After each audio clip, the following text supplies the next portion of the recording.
Bismillahirrahmanirrahim. Assalamualaikum warahmatullahi wabarakatuh. Waalaikumsalam warahmatullahi. Saya bertanya Ustadz. Ya. Saya Ibu Herni. Saya pernah berdiskusi ngobrol dengan teman. Bagaimana dengan akhlak dengan suami? Ya qadarullah suaminya itu ya maaf tidak sesuai dengan kriteria yang beliau inginkan gitu. Sholatnya belum pas, terus ya akhlaknya kurang baik. Bagaimana sikap kita? Karena beliau juga pernah bilang, ya wajarlah Rasulullah lah, kita suami kita. Gimana gitu. Baik. Yang kedua, apakah bedanya adab dengan akhlak? Iya. Itu aja Ustaz. Terima kasih. Ya. Terima kasih Ibu, pertanyaannya Masya Allah. Jadi gimana? Tadi kan kita bicara tentang akhlak istri terhadap suami. Tapi ada kadang-kadang kan pasangan ini dalam tanda kutip seolah kok kayaknya nggak berhak kalau kita berakhlak baik. Ya, kalau tadi kisahnya atau ceritanya seorang istri yang suaminya sholat aja mungkin enggak, ya. Nanti yang lain mungkin puasa juga sama. Bahkan kadang-kadang masih maksiat. Ya kalau umpama kita berakhlak kepada suami yang taat, oke Ustadz, ini masalahnya kan enggak taat. Nah gitu ya. Bagaimana dengan yang seperti itu? Apakah kita tetap harus taat? Nah jawabannya begini. Yang pertama, itu suami siapa yang milih? Hah? Siapa yang milih? Apa cari di pasar di dalam karung terus didapat langsung nikah? Kan enggak. Ya. Jadi kalau memang sudah pilihannya sendiri, ya dia harus paham.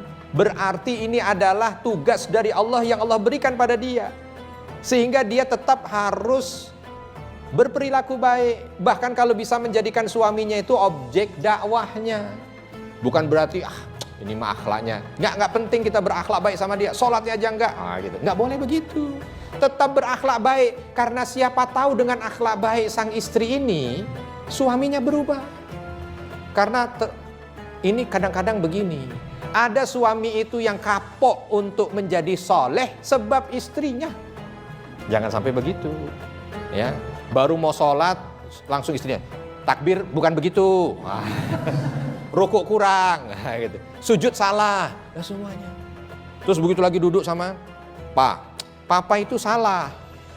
Coba kayak Ustadz Fulan. Nah, dibanding-banding. Paling nggak suka lelaki itu dibandingkan. Jangan gitu. Wah, Papa ini kalah dengan Ustadz. Wah, itu udah dia langsung kayaknya mau menjauhkan diri. Nah, kalau begitu mending saya udah jadi nggak benar sekalian. Nah, itu juga masalah. Maka kita sebagai pasangan harus menjadi sebab hidayah untuk pasangan kita. Siapapun, mungkin kisah ini akan berbalik. Mungkin ada seorang suami yang ketika dia punya istri, ya ujiannya tidak soleha, ya, bahkan masih belum menutup aurat, sholat bolong-bolong, kan bisa terjadi ini kanan kiri bisa. Tapi ingat, itu pasangan kita yang pilih, itu pasangan yang sudah menjadi takdir kita. Maka jadilah sumber kebaikan untuk dia, jadilah sumber hidayah untuk dia. Jangan putus doa kita ketika kita minta sama Allah, ya Allah, doakan yang paling utama pasangan hamba ya Allah. Itu satu.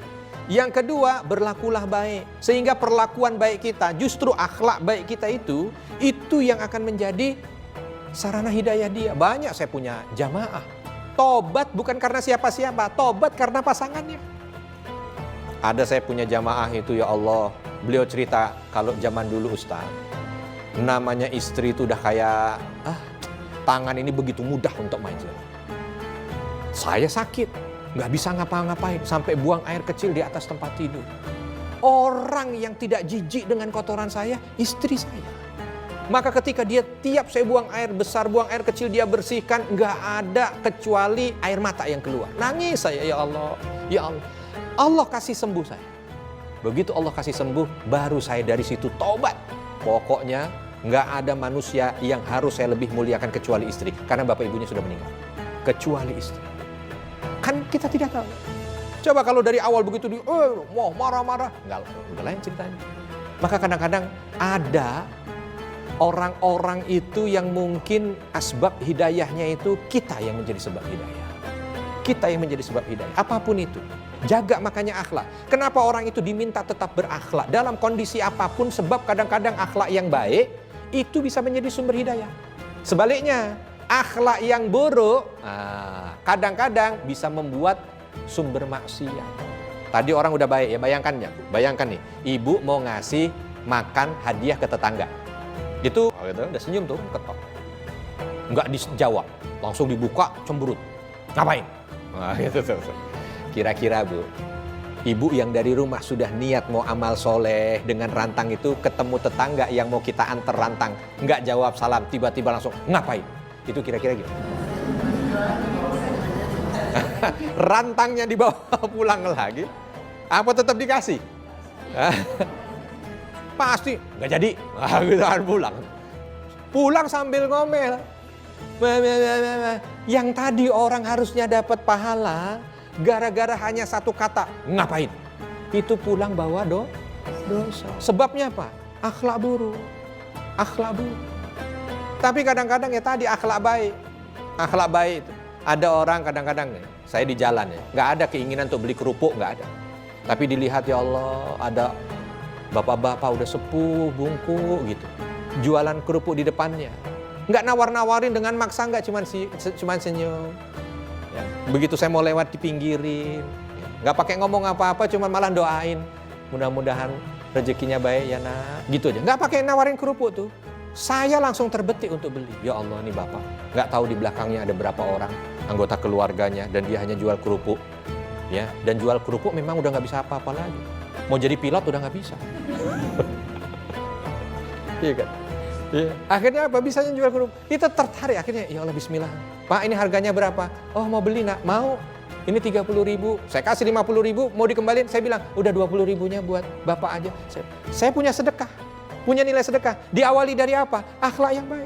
Hanya karena beliau senyum ke saya. Itu kadang-kadang. Maka sama, apapun itu pasangan kita, pokoknya kondisi apapun tetap jaga akhlak. Sebab kadang-kadang akhlak yang baik menjadi sumber kebaikan. Nah, kalau bedanya adab dan akhlak sama. Adab itu bahasa Arab, akhlak bahasa Arab. Sama-sama bahasa Arab. Sama-sama bahasa Arab ya, sama-sama ya. Intinya ya dua kata satu makna. Jaga adab ya sama dengan jaga akhlak. Ya, akhlak dan adab sama. Gitu ya Bu ya.